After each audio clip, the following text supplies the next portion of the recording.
जो ब्रो, तो आज अपन लोग डिस्कस करने वाले हैं platform versus protocols and largely we are gonna take a look at internet and how it has evolved. Internet has always been a bunch of protocols working together, and that was how the early internet was.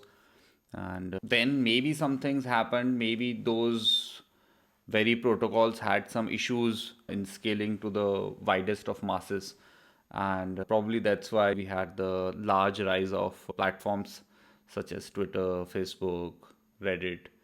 And we are going to take a deep look at the history as well as the future, and I have my own thoughts. I found a good article for us to work with, and I would love to hear your own thoughts as well.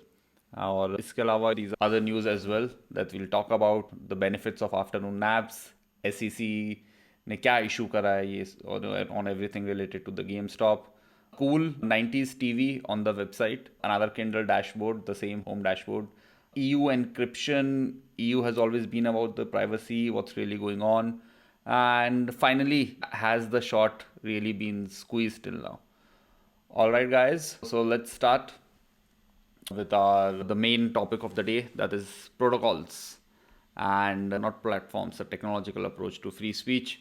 But importantly, let us start with this brief premise that when social media started, we always largely assumed that it's a great thing. Now anybody can speak. Now you're not limited by newspapers, anybody can speak. But if you look at it today, it's probably now nobody likes platforms or like Facebook, because some people think that it's the place where there's hatred, there's trolling, you can't really do much, and others think, who are probably trollers or who are trying to speak out, that there is too much of an aggressive policing. They keep banning people, they keep moderating.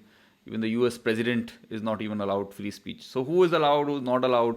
How did we reach over here? What's the benefits? Let's dive deeper. And we must accept that this will be a long video. There are not any easy solutions in sight that we just need to fix this and things will be fixed. And that's the good thing about this debate as well. So as there are no easy solutions, we can keep talking on it as long as you want.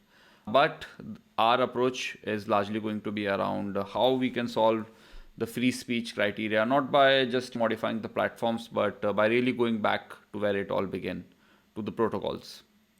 So if you remember the early internet, and if even email today uses SMTP protocol, so that is why we have various different email clients, even if we have a different email service. Chat used to be done over IRC. Even today, if you want to talk with the Bitcoin developers, so you'll possibly have to go to their own IRC as well. There are some teams that still use IRC. They are purist in that form. They're not really moved to Discord or let's say Slack for that matter, for their community. And the World Wide Web itself, it itself is a protocol that helped everybody talk through. Importantly, the blue links as well, that really connected all of the different text over the internet. The early origins of just blue links to these videos today talking together. And some of the platforms today are leveraging existing open platforms but have built up walls around them, locking users in. Even if email was, let's say, an open protocol, but Facebook Pay, you need email to sign up, but after the sign up, it's all a walled garden. And I don't know how many of you guys will remember, but there were days when probably all of us created Facebook pages from 2008 to 2012, and we used to like those pages. We used to invite our friends to like those pages. I even spent money because it was very easy. The larger idea was that these are your friends. So once these people have liked your page, you can always communicate to them. Just spend some money, get the likes, and then communicate to these people for free forever. And we know that that's not how things turned out. Once Facebook had taken money from us for people to get into our garden, into our community, after that it keeps asking us money to even talk with them on a daily basis. So much for a free social network. And see, the larger reason is that even if you made protocols, they were always difficult to monetize. And maybe they are even today difficult to monetize. If you bring something, protocol is something that's open, that's for everyone to use. Let's discuss the early problems with protocols and what platforms did win. Why did the protocols lose and why did the platforms win? One of the primary things, if we look at the protocols, let's take the example of Usenet and Reddit as taken by the writer. So Usenet, I haven't used Net, but it was technically network news transfer protocol, and anybody could build a client-side application for it, on which anybody can probably access all of the data that lies beneath the Usenet service. So Usenet is considered the early how internet looked like. If you remember that eternal September that I talked about, so AOL also gave people a lot of access to this Usenet service. And eventually there was this called as Deja News. That was the biggest one. It got acquired by Google, but Google also merged it into Google Groups and eventually shut it down. And the things that where the protocol really failed was that obviously no central authority to ban anybody. So anybody can put any shit outside in the world, and nobody knew how to really deal with it. How to make it user friendly. We are already talking about the days of protocol when you and I were most probably not on the internet. These are protocol had their dominance, I think, much more pre 97. After that, I think gradually we have moved towards a platformish era. But and the other thing about the protocols, and I would like to take a moment back, think about what are the new protocols that we have today. The major challenge of any protocol, especially if it is any complicated, be it a photo sharing protocol or be it, let's say, this news sharing protocol, is that if you want to evolve the protocol, internet is an evolving technology. Just yesterday we discussed about W3C now adopting the WebRTC as a standard part of the W3C standard. So all browsers will now have WebRTC integration, including Safari, which probably lacked it earlier. So when I talk about Bitcoin is also just a protocol. It's a new protocol that is now on the internet. So there's also this view that you can look at internet as largely the artificial general intelligence machine that already exists and it's building its own parts. So Bitcoin is a open protocol. It runs on its own port, maybe 8333 or something like that. So you can also connect to the Bitcoin network that way. And the important thing is that it is very difficult to change the Bitcoin protocol. Bitcoin stands for stability because there are various ecosystem partners that work on this code base, the protocol, how things work. So it is very, very difficult to get any major change. So there was a very big fight around 2 to 3 years back between, there was only one Bitcoin back then. So now if you'll see and you do research, you'll find there's this Bitcoin that people called as Bitcoin Core. That is the main Bitcoin. But there's another thing called as Bitcoin Cash. So the Bitcoin Cash people were the people who wanted the protocol to increase the block size, whereas these were the people who did not want to increase the block size but wanted to introduce something called as SegWit. That segregated witness. So they figured out a different method to scaling different things. And this just bringing that same challenge over here, because there are various different parties that are using that same protocol. So it is very difficult to come to a conclusion that these are the things that I want to change in this protocol. So that's where platforms have an advantage. Platforms can change very rapidly with their central power. So they can make things that are way, way more user friendly. They can raise venture capital. They can reach out to more people. They can make profitable business models. And so let's just continue. Current problems of the big platforms, be it Facebook, Twitter, YouTube, Reddit, they have more or less obviously displaced the existing protocol-based system. There's now no more protocol-based system, except email. I think email obviously today also largely runs on protocol. We all use the Gmail service, but Gmail has to always give us good service because otherwise we'll move very fast, because email is such a service. And I'll talk about that. So concern directed as the operators of these platforms about the content they have enabled to post it. So these are talking about the challenges that we have today. One of the major challenges, obviously, everybody's talking about what sort of hatred and these things are being posted on your platform. It's completely unacceptable. As a platform, you have to take responsibility.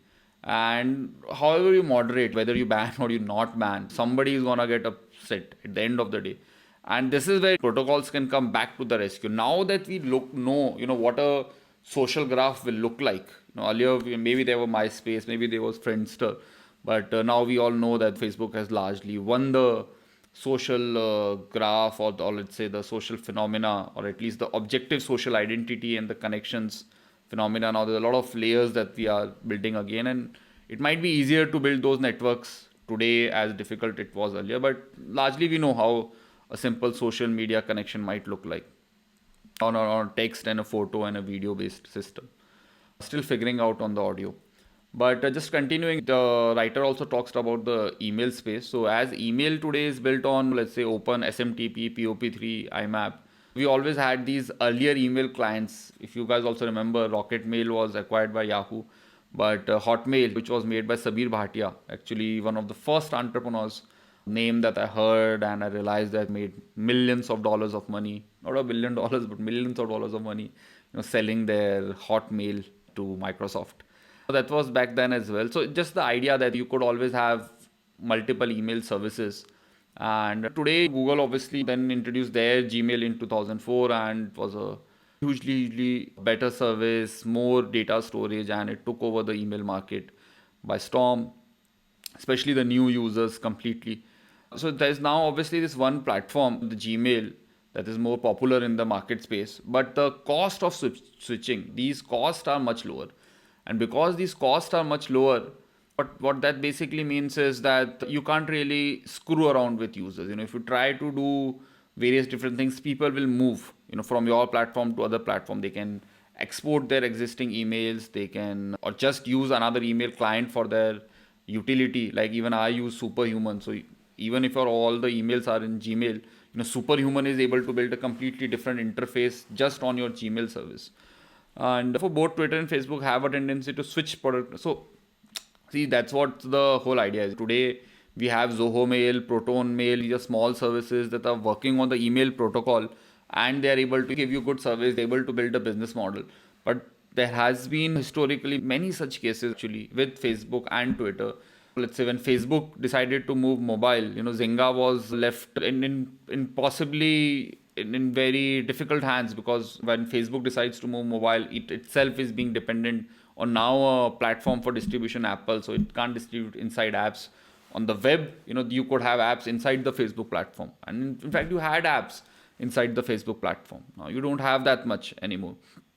And if you remember, there were many companies which built very interesting Twitter tweeting products over Twitter, and gradually Twitter removed support for those third party sites, because people were actually spending more time on their tweeting and using just Twitter as a service, which then became very difficult to monetize. And there are also third party services on email today like Boomerang and Sanebox. These are the different disadvantages you have when platforms just win over something big. Protecting free speech, but limiting impact of abusive behavior. So the larger idea is that if now have a protocol that really, let's say understands whatever is the specific challenge that we are trying to solve, be it social graph or be it anything else in terms of reach.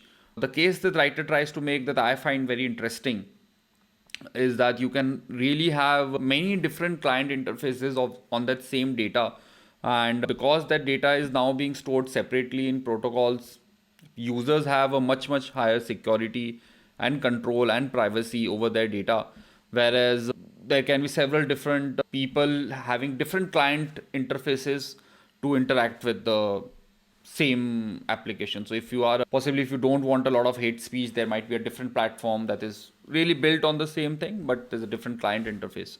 And it sounds too good to be true, but it's obviously possible. There's a common protocol over which people are building. So let's take the example of Bitcoin once again. So there are several different ways you can today buy Bitcoin. There are several different ways that you can today sell Bitcoin. It's all in the code. You don't need to ask anybody to do anything. That's the idea of free speech. As I just said, that I think it's a major direction in terms of protecting user data and privacy as well. And we must remember that although internet has literally bashed all of our ideas of how big of an impact internet can create, but we must remember that the widely used internet is hardly 27-28 years old. So it's fairly young. It's younger than me. And if internet has done so much in it's such a young lifespan as compared to you and me, while it grows to, let's say, 100 years, we don't know what sort of a beast it will become. And that's why I look at internet after even Naval tweeted that internet can itself be looked as artificial general intelligence, the AGI that we are all scared of, and we can just hail the internet god and just serve it in a certain sense, and it will make sure that we all get rich if you do something on internet. We need to come up with new business models. Platform, if it catches on, has been a model that appears to print lots of money. Obviously, platform makes lots of money. Maintaining a protocol has always been a struggle. You are not really paid anything, so that's the biggest struggle of any protocol. But I was already talking about Bitcoin earlier. Now, if you are able to figure something out that this is a protocol, but this is how value can also be associated with it, and open source projects are also doing well. You can design incentives so that the project itself continues while with the help of a cryptocurrency. So interesting things can happen. And as you have just heard from me, I am very optimistic about what internet will evolve into. I don't believe that this era of social network in which we are being controlled by a few companies will always last, or at least their powers will subside in one sense or another. Now, the major problem with protocols is also that if you have lots of protocols, for users it might just be too complex to work with, and that is why platforms obviously have a great advantage. Everything controlled by a single entity leads to clear performance boost, and they don't need to change. Facebook, YouTube, Twitter, Reddit, they don't really need to change. They have to make money. They possibly will continue to do that, but there might be some reasons that platforms, even these platforms, might decide that let's work on protocols rather than keeping everything and doing everything ourselves. Firstly, they are under a lot of government pressure to solve however they are working, and protocol might be a good way to be relieved that it is being handled by protocols, not by us. And secondly is that their costs are continuously increasing. They are being continuously asked that you now need to give 10, you need to keep 10,000 moderators, not just anything less will not do. And thirdly, just like Bitcoin today is almost about to be $1 trillion market, so they might just be more valuable. But पैसा भी हो सकता है कि यार you will make more money just being a protocol. So that's always there. And the arguments against is that this will worsen the filter bubble issue, because then let's say maybe neo-Nazis or let's say child porn, they'll always have, because the protocol, they will always be able to do whatever they wish to do. You can't really ban them. Honestly speaking, people are already making groups and doing whatever they wish to do on these platforms, so it will not be any more difficult or different than how you deal today, and it might even be more easily traceable. And there's little reason to think that a protocol focused world will be a lot more different than a platform focused or what really exists today. In fact, we might be able to deal it more objectively. We might be able to have platforms which at least these people are not able to recruit more people. At least these platforms, you're just watching one simple video and you end up at watching some hatred with automatic recommendations. You don't end up at that, and that's there. And some interesting protocols are IPVFS, which is Interplanetary File System. It's a completely open file system and uses Filecoin, still in development. I think they had some struggle for the launch also. I don't know. And even Tim Berners-Lee, our father of the modern World Wide Web, even he is working on a system called as Solid, that would make a more distributed internet. And just towards the concluding marks, pendulum has always been swinging from a client side to a server side. We earlier had mainframes that you had to access from some dumb terminals, and then you had these powerful desktop computers, and now we are back in those days that this is just a this is whatever you are handling now, just a client, and there's some server somewhere else. These are web apps, this YouTube that we are accessing. So maybe there's might be a world that the pendulum swings back towards the protocol, and I'm excited for that. And it'll, if it moves, it will be back to the early promise of the web, a worldwide web and a place to create where like-minded individuals can connect on various topics all around the globe, and anyone can discover useful information without being worried by pollution of abuse or disinformation. So this was largely about protocols and platform, and I hope that I was able to clearly explain to you what this writer also meant to say, and what the real argument over here is, more than what the author really wants to say. So that's there, and now let me really move to the next news, that is afternoon naps SEC issue. and everything else as well. All right, the SEC. Let me go to the live scene. And so SEC just issued this that the commission will. So SEC is United States ka SEBI that we have in India. The commission will closely review actions taken by regulated entities, that is any registered entity that may disadvantage investors or otherwise unduly inhibit their ability to trade certain securities. I think it's a clear inclination towards what happened with Robinhood, certain ban, etc. I think those guys have come out clean themselves. And when you grow so fast, when you're so viral in today's world, it gets difficult to hold things. And I think that's what happened with Robinhood. I definitely feel they could have done better from a communication angle, but it's not that all bad. I think they've been doing good as well. They have now activated back trading over there as well. And the SEC has clearly mentioned that they will act to protect the retail investor when the facts demonstrate abusive or manipulative trading activity from anybody else. So it's good news for everybody else. And now let me show you 90s TV. This is how definitely 90s my TV looked like. I think I had a very similar model. And let me power it on. So now we have a TV that's powered on. Maybe you guys can't hear it because I don't have the difficult record sound. Don't live with shame, cause feelings change and fame remains. No reason why you're gonna. TV का थोड़ा volume कम करके बातचीत करते. And I'll also change channel, and I think channel also used to change in a very similar manner, and sometimes channel never used to come. So we have a very similar trend maybe right now. And you can go to different years, you can go to different genres that you want to see, and you'll see clips. So anybody who thought that once you will have internet, we'll always lose everything that we had on the TV. We have such a nice content and community on TV. That's not how the world works. Internet is so big that it will just encapsulate and eat everything that you ever saw on TV, and it will just catalog it on one single website. And you can also go to 80s TV, and on 80s TV it will be different. So just interesting. As you guys know, I like to share interesting random things after some deep discussion with you guys as well.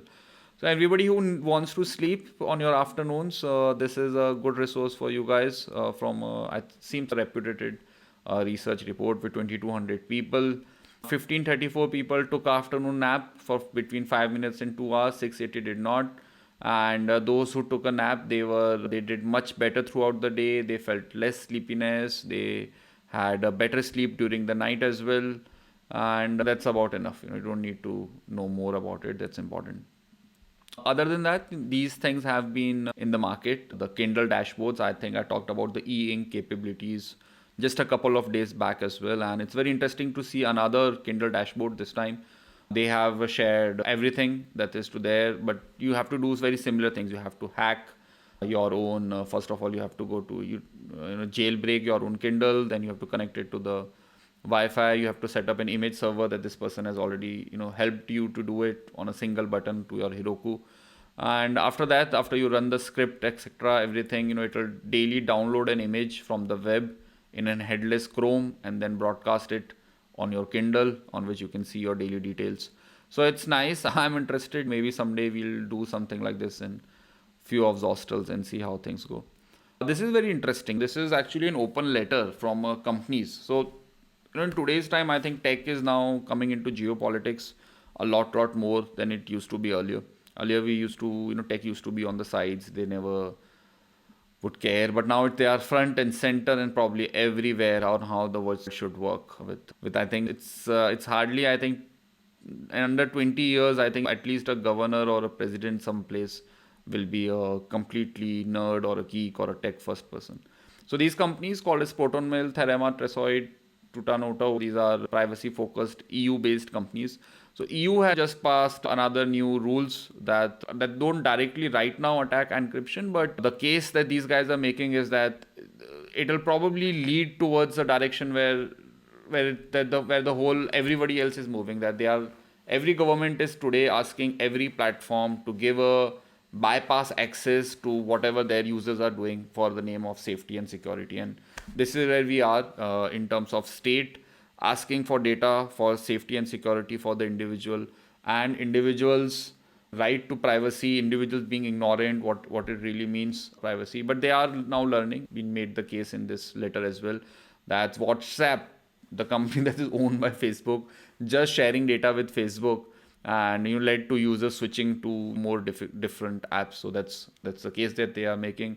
And the larger point is that, see, if you give any kind of backdoor access, if let's say I know today a password that I don't want anybody else to know, I would possibly, if it's on the paper, I will tear the paper and throw it away, because as long as that paper is there, there is at least some sort of risk that it can be there. And what the government is asking is at least keep that paper. And say it's a tech first world. The latest wars are cyber warfare. Today there is nobody who's gonna, even if China attacks San Francisco and tries to take the GDP of San Francisco, the GDP of San Francisco is run by tech companies. They'll take their talent and they'll go somewhere else. So the time period when you can do just geopolitical wars, you can go to the factories, you can go to the mines and resources and confiscate it and earn money, it's all long gone. Now the biggest of the riches is with the information age, and it's the cyber warfare that really counts, and the cyber security that every user now today expects from their government. The first right that used to be keeping our borders and the physical borders safe, now it is extending to keeping our cyber information and every digital information footprint for that matter safe and secure. And I think it depends how the government is able to understand or not, but I think it's important to bring it out, since EU has been on the forefront of security and service globally. They have largely always led by example and implemented laws at the right period of time.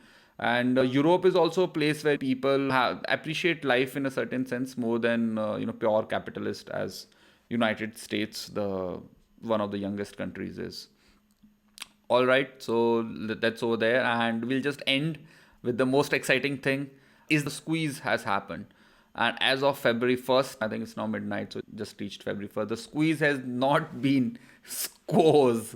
All right, so the short interest, is today, it's by Ortex, it's 75% in GameStop and 113% by S3 short side. So that means that there are several people who still need to, buy the GameStop. They still need to buy the GameStop price because they have sold the shares on loan. They need to buy it. And so the Robinhood looting is still on. We don't know how this saga will end. And it's something of a history live in making in front of our eyes. All right, guys. With that, possibly I'll end today's session. A longish 20 minutes, 28, 30 minutes. So thanks everyone for your time. And what are you guys doing? You've spent 30 minutes over here. If you just watch till the end, spend 10 seconds more, subscribe to the channel. Let's reach to 100 at least. And I'll make sure that I put in the extra efforts to keep bringing you whatever is going on latest in the day. And have a good day. See you around tomorrow.